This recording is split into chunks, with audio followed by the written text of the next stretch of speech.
چاہے مفتی تمہیں فتویٰ دے بھی دے کہ ہاں یہ جائز ہے، لیکن اگر تمہارا دل یہ کہہ رہا نہیں جائز نہیں ہے تو ہرگز مفتی کا فتویٰ نہ ماننا، اپنے دل کا فتویٰ ماننا۔ صلاح الدین ایوبی رحمۃ اللہ علیہ کا بیٹا یا نور الدین زنگی کا، یہ میں ذرا اس وقت مغالطہ ہو رہا ہے، شدید بیمار ہو گئے۔ سب طبیبوں نے کہا کہ شراب پینی ہوگی انہیں، اسی سے کچھ شفا کی امید ہے۔ ان کے سامنے کہا گیا یہ تو حرام ہے۔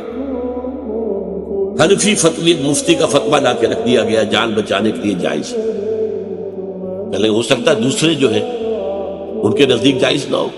چاروں فقہیں جو تھی، حنفی، مالکی، شافعی، حنبلی، سب کے مفتیوں کے فتوے لا کر رکھ دیے، دیکھیے سب کہہ رہے جائز۔ چاروں کو بلا لیا، مجھے یہ بتاؤ کہ کیا اللہ تعالی مجھے شفا دینے پر قادر نہیں ہے بغیر شراب کے؟ نہیں جی نہیں، اللہ تو قادر ہے۔ اور کیا اللہ اگر شفا نہ چاہتا ہو تو کیا اس شراب سے شفا ہو جائے گی؟